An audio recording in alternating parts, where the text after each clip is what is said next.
Hello hijos de PewDiePie, hoy hablaremos del doctor José Joaquín Casimiro Olañeta y Güemes, o simplemente Casimiro Olañeta. Él es el verdadero artífice de la creación de la República Boliviana, pero ¿por qué no se le da el crédito que merece? Es decir, ¿por qué no se lo nombra como un padre de la patria? ¿Por qué el día de su cumpleaños no es feriado? ¿Por qué no tiene un himno propio? ¿Por qué su imagen no está colgada en el salón principal de la Casa de la Libertad? Etcétera, etcétera, etcétera. Las respuestas varían dependiendo de a quién le preguntes. Unos te dirán que era un doble cara, una persona sin escrúpulos, un tránsfuga, maquiavélico, el dos caras, entre otras cosas. Sin embargo, en este video te explicaré por qué él tiene la culpa, en el buen sentido, de que el viejo territorio de la Real Audiencia de Charcas hoy en día no deba rendir cuentas ni a Lima ni a Buenos Aires, y mucho menos a la corona española. Yo soy España, yo amo España, yo soy la monarquía española y España te ataca. No hay error, no hay error, no hay error. Para este análisis debemos tomar en cuenta que hay dos campos de batalla, a los cuales denominaré el intelectual, en el cual los doctores de Charcas tenían todas las de perder, empero desarrollaron un papel fundamental y sin ellos la Bolivia de hoy no podría entenderse, y el entre comillas sangriento, que en realidad no sé qué otro nombre más usar, en el que destacan los guerrilleros de las republiquetas. Hago esta diferencia porque los independentistas, pese a todo, siempre pusieron la causa patriótica por encima de todo. Ello implicaba ser leales a Buenos Aires. Nos basaremos en el año 1825 mayoritariamente, para comprenderlo de mejor manera y no alargar innecesariamente el video. Además que para el caso este es el principal año que nos interesa. Contextualizando, tenemos un territorio que desde el 25 de mayo de 1809 luchó contra el yugo español y que debido al principio de uti possidetis iuris, este pedazo de tierra en principio debería ser parte de las provincias unidas del Río de la Plata, pero debido a los roces constantes entre porteños y los habitantes de Charcas, al parecer esto no va a ser así. Verbigracia de la áspera relación es plasmada en las siguientes cartas. El 7 de diciembre de 1815, el militar rioplatense José Rondó le escribe a Manuel Asensio Padilla pidiéndole que siga hostilizando al enemigo, mientras ellos seguían de fracaso en fracaso. Alguien que había fracasado, realmente un inexperto, alguien que no tiene conocimientos del ABC. Espero que en esta ocasión, vuestra señoría tan diligente y entusiasta en obsequio de la santa causa de la patria, como ha sido ejemplar y benemérita su conducta y valor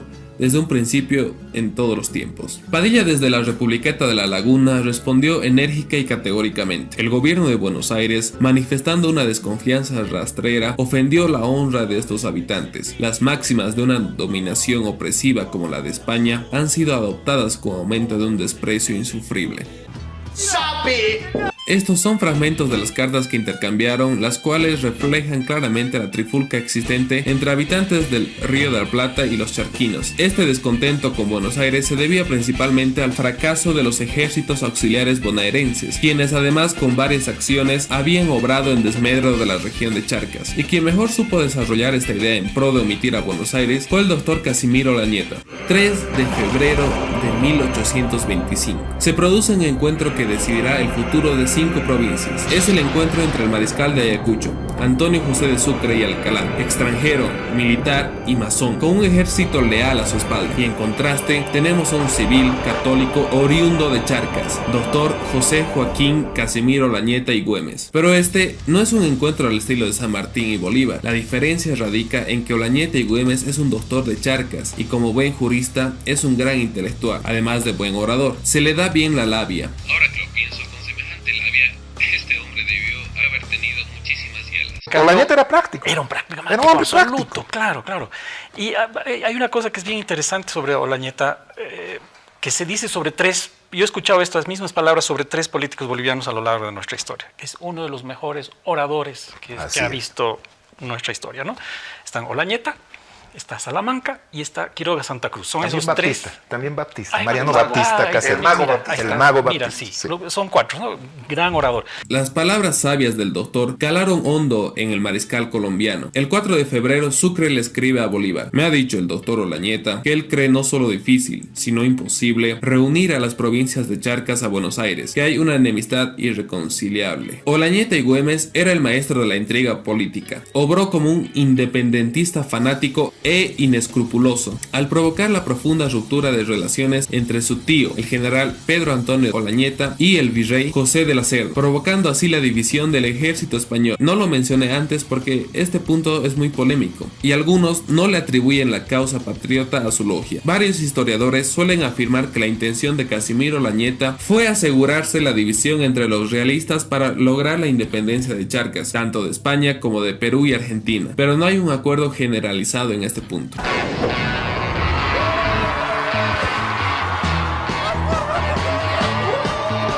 El séquito de Pedro Antonio Olañeta estaba conformado por el doctor Manuel María Orcullo, el doctor Juan de Dios Antequera, el doctor Leonardo Usín y en especial el doctor Casimiro Olañeta, sobrino del general y su secretario privado.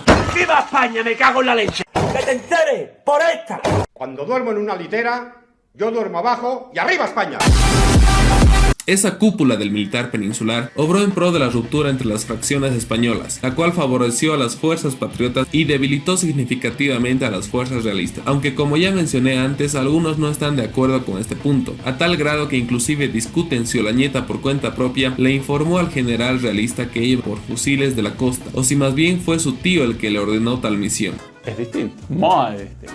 Haya acontecido cualquiera de estas dos versiones, no cabe duda que Casimiro Olañeta desvió su camino y en vez de ir hacia la costa llegó al desaguadero el 3 de febrero de 1825 y acompañó a Antonio José de Sucre, influenciándolo de tal manera que el mariscal de Ayacucho plasmó todo lo aconsejado en el decreto del 9 de febrero, posteándolo en Twitter, el cual se convierte en la piedra angular para la creación de la futura república. Cuando llega Sucre a Puno, va a su encuentro Casimiro Olañeta.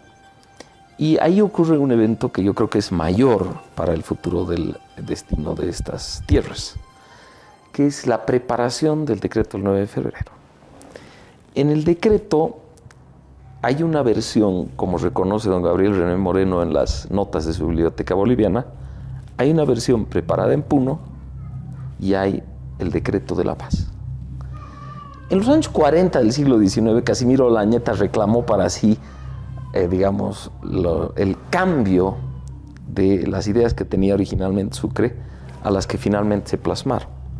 Por ejemplo, en el borrador del decreto decía que estas tierras organizarán un gobierno y en el decreto de la paz decía, se dotarán.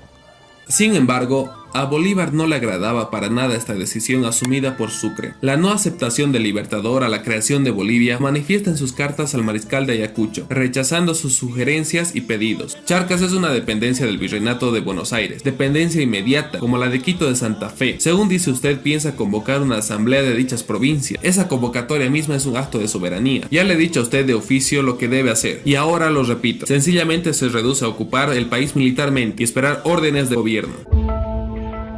Sabe usted que no está autorizado para realizar este tipo de decretos.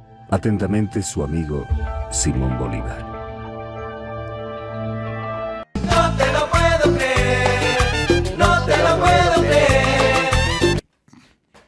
Este es un fragmento del escrito que le envió Bolívar al mariscal Sucre. Claramente, el Libertador no estaba de acuerdo con que las provincias ejerzan su soberanía, y menos con la creación de una república. Pero el mariscal Sucre se encontraba bajo la influencia del doctor Casimiro Olañeta. La causa patriótica, que comenzó con Jaime de Sudáñez y encontró su culmen en Casimiro Olañeta, se vería enormemente favorecida tras el pronunciamiento del Congreso General Constituyente de las Provincias Unidas del Río de la Plata. El 9 de mayo de 1825 se aprobó una ley mediante la cual se invitaba a las provincias de Charcas a enviar representantes a ese órgano gubernativo, reconociéndose, no obstante, que ellos siempre han pertenecido al Río de la Plata. La voluntad del Congreso General Constituyente que ellas quedan en plena libertad para disponer de su suerte, según crean convenir mejor a sus intereses y a su felicidad. En pocas palabras, que la Argentina renuncia a Charcas. Esto debe entenderse debido a que en la época colonial para el Virreinato del Perú, las vetas de plata de Potosí eran el sustento económico del virreinato. Es una liceo. Y cuando la audiencia de Charcas pasó a ser parte del Virreinato del Río de la Plata, Potosí no era imprescindible, pues el declive de la producción y el contrabando inglés en Buenos Aires hacían que la región del norte no tuviera tanta relevancia. De ahí se explica por qué posteriormente la obsesión de Perú por anexar Bolivia. El más obsesionado con ello fue Gamarra, sin lugar a dudas. Sentimiento de unidad que ha permanecido vigente hasta nuestros días. Yo sueño con la reunificación del Perú y Bolivia. Sueño que en algún momento esa línea fronteriza desaparezca y volvamos a ser una misma nación, un solo país. Mientras que a la Argentina no le importaba, pese a que en el Congreso de 1816 hubo diputados representando a las regiones de Charcas, entre ellos José María Serrano, uno de los pocos nacidos en la región de Charcas que pudo asistir. Las Provincias Unidas se reunieron en un congreso para decidir qué hacer ante la situación crítica.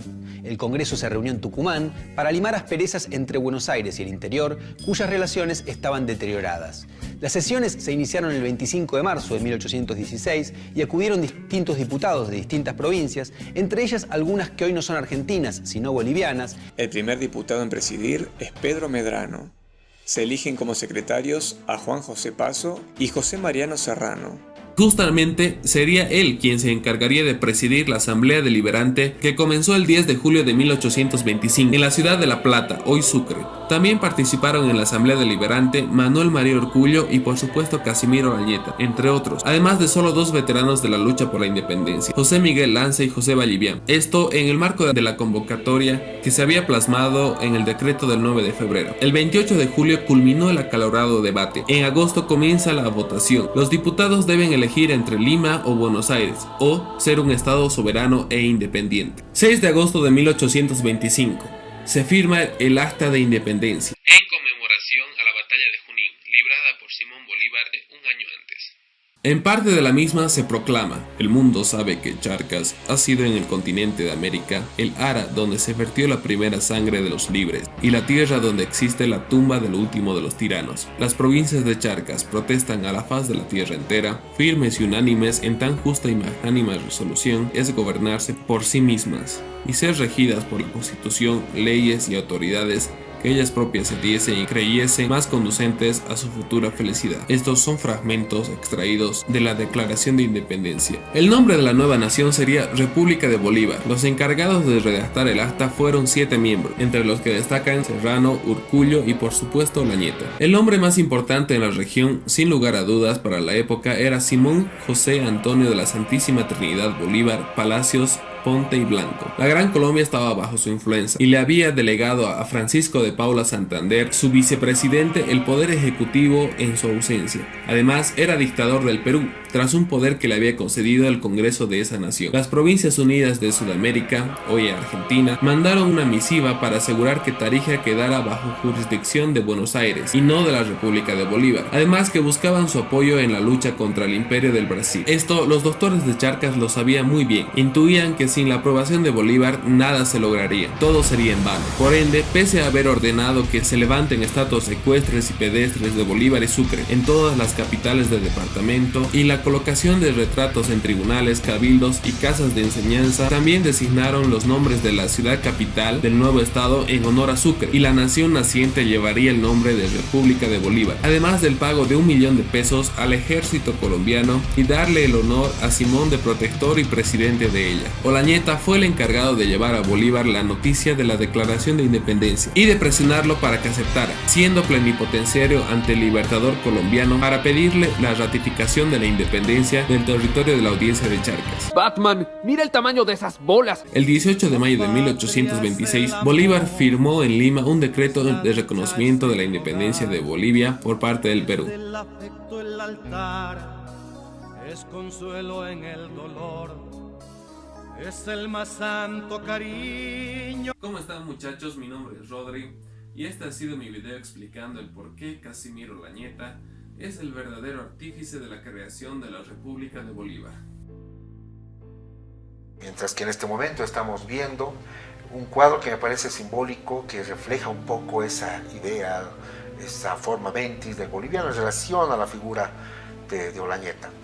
Está Simón Bolívar, está Antonio José de Sucre, al lado está el mariscal Andrés de Santa Cruz, y se ve en la cortina por detrás, de forma sigilosa, mirando de reojo, el rostro de Casimiro Olañeta, tal vez como una especie de titiritero, detrás de bambalinas, manejando todo lo que iba a ser el aparato gubernamental y todos los entretelones en la naciente Bolivia.